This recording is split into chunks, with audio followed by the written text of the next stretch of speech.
So, good morning, everyone. In today's video, we will talk about the classical theory of scientific management. Or for those who don't know me, my name is Muskan, and I'm your management mentor. If you have any kind of problem regarding management, please let me know in the comment section. Okay तो मैं आपको वो जो topic है वो clear करवा दूँगी, ठीक है. So classical theories of scientific management by F.W. Taylor, ठीक है. आज हम ये करने वाले हैं. तो फादर ऑफ साइंटिफिक मैनेजमेंट की जब हम बात करते हैं तो फ्रेडरिक टेलर, जिसको हम F.W. टेलर भी बोलते हैं, और attempted to use a systematic study in order to find the single best way of doing a task. इनका मानना ये था कि एक best way to find like for doing a work, ठीक है. इनके हिसाब से फाइंड द एक बेस्ट वे ढूंढो फॉर डूइंग अ टास्क, ठीक है. In 1909 Taylor publish the principle of scientific management, ठीक है. In the book he suggested the productivity could increase if jobs were optimise and simplified. इनके हिसाब से ये है, इन्होंने सजेस्ट किया कि प्रोडक्टिविटी कैसे इंक्रीज़ होगी जब हमारी जो जॉब है हम उसको ऑप्टिमाइज़ करेंगे और सिंप्लीफाई कर देंगे, उसको ईजी कर देंगे ना, तब सारी चीज़ें सॉर्ट हो जाएगी. और एक ही बेस्ट वे जो है होना चाहिए टास्क को कंप्लीट करने का. अगर हम बात करते हैं क्लासिकल थ्योरीज़ की, तो इसके अंदर आ जाते हैं हमारे जनरल मैनेजमेंट थ्योरीज़. कौन कौन है? F.W. टेलर, जिनकी अभी हमने बात करी, इन्होंने क्या दिया था? Theory of scientific management, time motion study दी है, और डिफरेंशियल पीस रेट प्लान, मतलब अकॉर्डिंग टू द पीस के हिसाब से. एक है हेनरी फ्योल, जो कि बहुत ही इंपॉर्टेंट मैनेजमेंट के जो हैं जिन्होंने बहुत ही इंपॉर्टेंट थ्योरी दी है, जो कि है एडमिनिस्ट्रेटिव थ्योरी, जिन्होंने 14 प्रिंसिपल्स दिए हैं, ठीक है. और इनका जो प्रिंसिपल है ये भी है planning, organising, commanding, coordinating and controlling. ये इनके फंक्शंस है जो इन्होंने दिए हैं. और मैक्स वेबर की जब हम बात करते हैं तो मैंने बताया था आपको पिछले वीडियो के अंदर भी कि रूल्स एंड रेगुलेशन सारा फॉर्मल होने वाला है, सब कुछ चीज़ें सारे स्ट्रक्चर सिस्टमेटिक होने वाले हैं अगर हम बात करने वाले हैं मैक्स वेबर की. तो इन्होंने दी है ब्यूरोक्रेटिक थ्योरी, ठीक है, जिसमें division of labour, formal structure और मैनेजमेंट बाय रूल्स, ठीक है. और जब हम बात करते हैं इल्टन मायो की, तो इन्होंने दी है behavioural theory of management, psychological stimulus, ठीक है, बेटर वर्क एनवायरनमेंट, ठीक है. फिर हम बात करते हैं साइंटिफिक मैनेजमेंट मूवमेंट. चलिए अपन मेन जो है इनके प्रिंसिपल्स की बात करते हैं. प्रिंसिपल ऑफ साइंटिफिक मैनेजमेंट जो कि किसने दिए हैं? अभी बताया था F.W. टेलर ने. तो सबसे पहला जाता है science not rule of thumb, harmony not discordant. Third आता है हमारा कोऑपरेशन नॉट इंडिविजुअलिज्म. और फोर्थ आ जाता है हमारा development of workers to their greatest efficiency and prosperity, ठीक है. अब इनको अपन अच्छे से पढ़ लेते हैं कि क्या कहना चाहते हैं, इनके अंदर क्या होता है, ठीक है. बहुत बहुत बहुत इम्पॉर्टेंट है. एज़ पर द जो एग्जामिनेशन के हिसाब से भी बात कर सकते हो, और अगर आप थ्योरेटिकल पेपर दे रहे हो तो ये आपको एज इट इज़ लर्न करना है, ठीक है. और आपको उनके अंदर का चीज़ें हैं उसको समझना है, और आप अपनी ओन लैंग्वेज में लिख सकते हैं.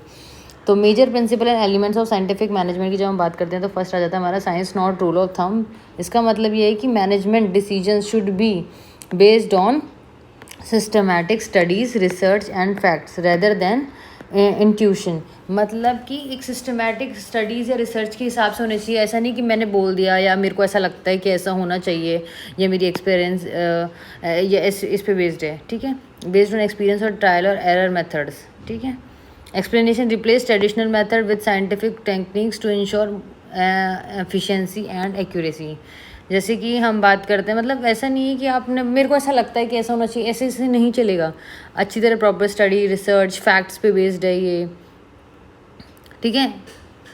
अब एग्जाम्पल इसका using time motion studies to optimise the work process, okay.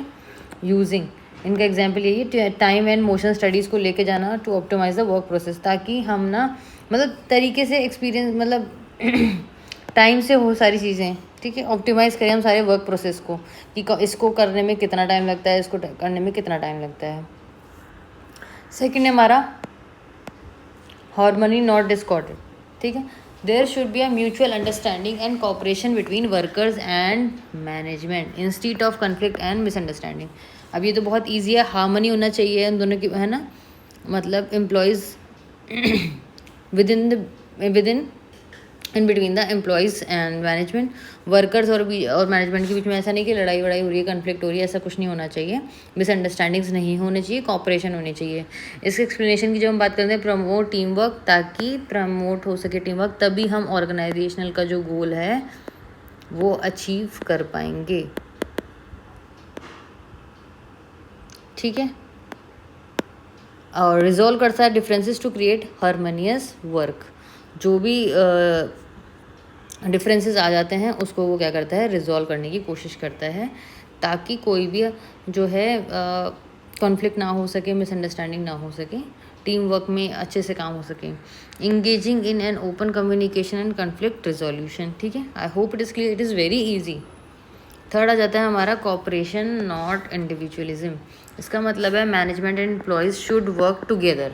ये उसका ही ब्रॉडर टर्म है कि सब साथ में काम करें with shared goals.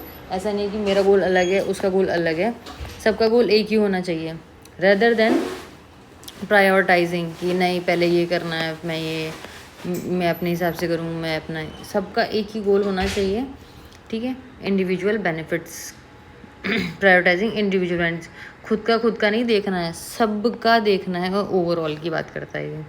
Encouraging collaboration and discourage competition among workers, कि कोलैबोरेशंस को जो है एनकरेज करता है, ठीक है। और जो कंपटीशन है उसको, वर्कर्स के बीच में जो कंपटीशन होता है ना, उसको डिस्करेज करता है। Incentives for team performance rather than individual achievements, कि अगर जो है पूरी टीम अच्छा परफॉर्म करेगी तो सबका इंसेंटिव बनेगा। ऐसा नहीं कि इसने अच्छा किया तो इसको मिलेगा, इसने अच्छा किया तो इसको मिलेगा, ऐसा नहीं होता है, ठीक है। I hope it is clear. Next है हमारा development of workers to their greatest efficiency and prosperity.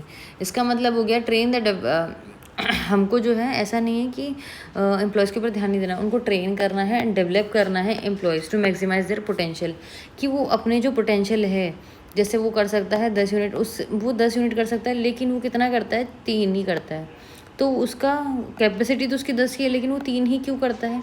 तो उनकी एम्प्लॉय की जो पोटेंशियल है उसको मैक्सिमाइज़ करना, which benefit both the organisation, वो किसको जो है बेनिफिट करेगा, ऑर्गेनाइजेशन को भी और खुद उसको इंडिविजुअल, उसका भी तो जो है डेवलपमेंट होगा।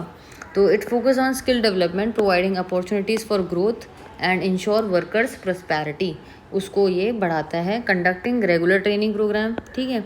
अगर हम रेगुलर ट्रेनिंग प्रोग्राम करेंगे तो वो बहुत ही ज़्यादा क्रूशल रहेगा उसके करियर डेवलपमेंट के लिए, उसको आगे बहुत सारी अपॉर्चुनिटीज़ भी मिलेगी, तो ये उसके लिए बहुत ही बेनिफिशियल चीज़ है, ठीक है। हम सिर्फ इसमें एम्प्लॉय की बात नहीं कर रहे हैं कि उसको सिर्फ काम करना है, उसका खुद का ओवरऑल डेवलपमेंट की भी बात करी जाती है इसमें, ठीक है। I hope it is clear now. अब आ जाते हैं हमारे हेनरी फ्योल के ऊपर, ठीक है। उन्होंने, ये हैं हमारे हेनरी फ्योल सर, ठीक है, जिन्होंने क्या दिया है, बहुत इंपॉर्टेंट जो है 14 प्रिंसिपल्स दिए हैं, which is division of work, authority and responsibility, discipline, unity of command, unity of direction, subordination of individual interest to general interest, remuneration of employees, centralisation and decentralisation, scalar chain, order, equity, stability of personnel, initiative and spirit of. ये आपको learn करना ज़रूरी है, और आप इसे पढ़ते जाओगे ना रेगुलर बेसिस पे, तो आप इसे क्लियरली जो है समझ पाओगे, मतलब लर्न हो ही जाएगा। और बहुत इजी है, इसका एक्सप्लेनेशन भी मैं आपको बता देती हूँ फटाफट से। इनके अंदर बहुत इजी डिवीजन ऑफ वर्क, इतने बड़े वर्कलोड को जो है बांट दिया जाए, डिवाइड कर दिया जाए छोटे छोटे पार्ट्स के अंदर, which makes the work easier. तो ये है हमारा division of work. I hope it is clear, dividing the work, ठीक है। अथॉरिटी के अंदर आ जाता है, management needs to have the necessary authority in order to ensure that his instructions are carried out by the employees. मतलब कि एक अथॉरिटी जो मेन हेड है, ये अपना वर्क दे रहा है, बांट रहा है एम्प्लॉयज़ को, ठीक है, ताकि वो अच्छे से काम कर सकें। अगर अथॉरिटी नहीं देगा तो फिर वो आगे काम नहीं कर पाएंगे एम्प्लॉयज़, है ना। डिसिप्लिन की जब हम बात करते हैं ये सारी ऑर्गेनाइजेशन के होना ज़रूरी है एफिशिएंटली काम करने के लिए। ताकि एम्प्लॉयज़ डिसिप्लिन में रहे, मैनेजर्स भी उनको need to build a culture of mutual respect, ताकि एक दूसरे की रेस्पेक्ट करें। अगर तरीके से काम होगा ना, डिसिप्लिन के साथ होगा, तो सब चीज़ें अच्छे से हो जाएगी। ठीक है, I hope it is clear to you all. बहुत ईजी है। यूनिटी ऑफ कमांड बात करता है कि there should be only one boss, है ना। ऐसा नहीं कि मेरे ये भी बॉस है, ये भी मुझे काम दे के जा रहा है। ए है, बी है, सी है, डी है, ठीक है, ये जो है एम्प्लॉयज़ हैं। ठीक है, अब इनको जो है काम देता है जेड, जेड इनको काम देता है। अब एक अलग से जो है जेड है, इनके सर हैं, ठीक है, इनके सर हैं जेड। एकदम मैडम आ गई किसी दिन ना, वो आके बोलती है नहीं नहीं नहीं नहीं, ये मत करो, ये करो, तो वो आके अलग से बोले जा रही हैं। तो और फिर एक और आ गया बंदा, ठीक है, और वो अलग से इनको काम दे रहा है, तो फिर इनको बहुत कन्फ्यूजन नहीं हो जाएगा। तो इसके लिए there should be only one boss. तो इसलिए होता है हमारा यूनिटी ऑफ कमांड। एक minute. The principle state that there should be a clear chain of command the organisation, the employees should be clear on whose instructions to follow, कि एक के जने के ही वो जो है हम लोग क्लियर होना चाहिए किसके इंस्ट्रक्शन फॉलो करने हैं, या तो आपके करें या आपके करें। ठीक है। If an employees work under 2 और more managers then authority, discipline and stability are threatened, तो फिर दिक्कत हो जाती है। ठीक है। अब यूनिटी ऑफ डायरेक्शन जब इसकी बात करते हैं, तो जो वर्क होता है ना, शुड बी ऑर्गेनाइज्ड होना चाहिए इन सच अ वे, कैसे होना चाहिए, in such a way that employees work in harmony toward the same objective. ऐसा नहीं कि मेरा अलग है, उसका अलग है, इसका अलग है, सब एक ही डायरेक्शन में चलेंगे, एक ही ऑब्जेक्टिव होना चाहिए। ठीक है। Using one plan under one direction of one manager, जो मैनेजर ने कहा है सब उसी डायरेक्शन में चल रहे हैं और एक ही इनका गोल है। ठीक है, ये होना चाहिए, ये नहीं कि मेरा अलग उसका अलग। Collective interest over individual interest. The principle states that the overall interest of the team should take an precedence over personal ones. The interest of the organization should not be subjugate the interest of individual. कि एक individual के हिसाब से चलेगा। If any one goes rogue the organisation will collapse. अगर एक भी अलग हो जाता है तो फिर ऑर्गेनाइजेशन को कोई सेंस ही नहीं है, वो फिर वर्क नहीं कर पाएगी। तो there should be a individual interest का भी ध्यान रखना। और रेम्यूनरेशन की जब हम बात करते हैं तो हाँ, इसमें होता है कि फेयर जो है पेड, जो इसका बनता है उतना उसको जो है वेज मिलना चाहिए, नहीं इसको ज़्यादा दे दिया। फॉर सेम पोजीशन, ठीक है, आप इसको ज़्यादा दे रहे हो, इसको कम दे रहे हो, ठीक है, ऐसा नहीं होना चाहिए। फॉर सेम वर्क ऐसा नहीं होना चाहिए, डिस्क्रिमिनेशन नहीं होना चाहिए। There should be a fair wages. ठीक है, for the work they carry out. Any organization that underpays its workers will struggle to motivate to keep quality workers. तो फिर वो क्वालिटी वर्कर्स नहीं रख पाएंगे, फिर उनके लिए बाद में उनके यहाँ पे जो है कन्फ्लिक्ट हो सकती है और वो अच्छे से काम भी नहीं करेंगे। क्यों? क्योंकि वो ऐसे मन में आ जाता है कि यार मैं भी तो ये काम कर रहा हूँ और ये भी ये काम कर रहा है, इसको ज़्यादा पैसे मिल रहे हैं, इसको कम पैसे मिल रहे हैं। तो there should be a equal and fair wage system. अब सेंट्रलाइजेशन की बात करते हैं। Refers to the concentration of power in the hands of authority, कि ये हेड हैं, यही सर हैं, यही डायरेक्टर हैं, जो इन्होंने बोला है वैसे ही काम करना है, अपना दिमाग नहीं लगाना है। ठीक है, ये जैसे वर्क देंगे वैसे ही करना है, तो इनके पास ही सारी पावर है। ठीक है, इन्हीं के पास सारी पावर है। A top bottom approach of the management in decentralisation, centralisation and decentralisation है इस पूरा उसका नाम, प्रिंसिपल का ना पूरा नाम ये है इसका, सेंट्रलाइजेशन एंड डिसेंट्रलाइजेशन। और डिसेंट्रलाइजेशन का मतलब ये होता है कि जो ये हेड है, इन्होंने अपनी जो पावर है वो बांट दी है। ठीक है, अब ऐसा नहीं कि सारे डिसीजन ये लेंगे, अब ये लेंगे और ये दूसरों को करेंगे। ये बड़ी ऑर्गेनाइजेशन में होता है, ये छोटी ऑर्गेनाइजेशन में होता है। ठीक है। डिस्ट्रीब्यूट, इसमें क्या होता है, the authorities distributed to all levels of management, सबको बांट दिया जाता है। ठीक है। स्केलर चेन की जब हम बात करते हैं तो इसमें जैसे ए है, ये बी है, ये सी है, ये डी है, ये ई है, ये एफ है, जी है, ये एच है। ठीक है। और इसमें क्या होता है स्केलर चेन में, जो बी को इन्फॉर्मेशन है वो बी को जी को भेजना है, तो बी सी को देगा, सी डी को देगा, इसको ई को देगा, फिर ई एफ को देगा, फिर जी के पास जाएगा।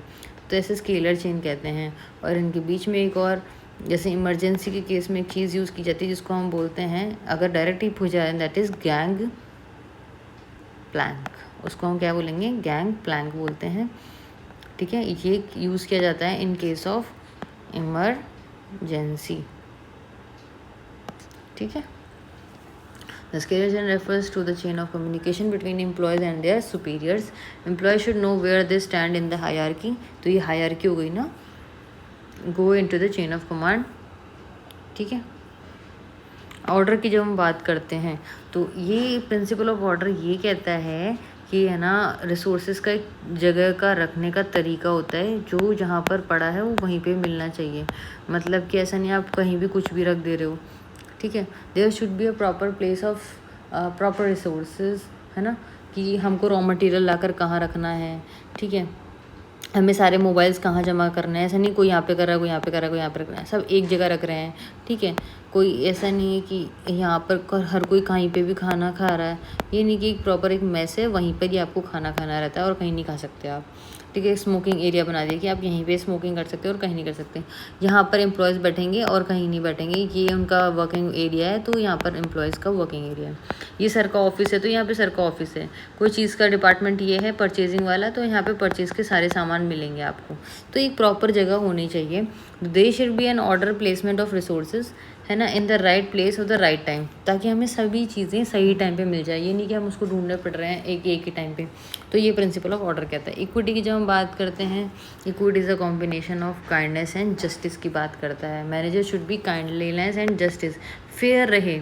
ये नहीं कि सबको मतलब सबको जिसको वो चाहता है उससे वो अच्छे से ट्रीट कर रहा है, बाकी को वो अच्छे से ट्रीट नहीं कर रहा है। It creates loyalty and devotion among the employees towards the organisation they work for.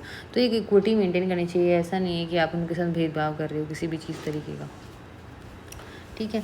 अब अच्छा, stability of tenure of personnel. This principle state that the organisation should work to minimise staff turnover, कि वो आ रहे हैं जा रहे हैं ऐसा नहीं होना चाहिए। एंड मैक्सिमाइज क्या करना चाहते हैं, efficiency. Any new employees can not be expected to get use to the culture of an organisation right away.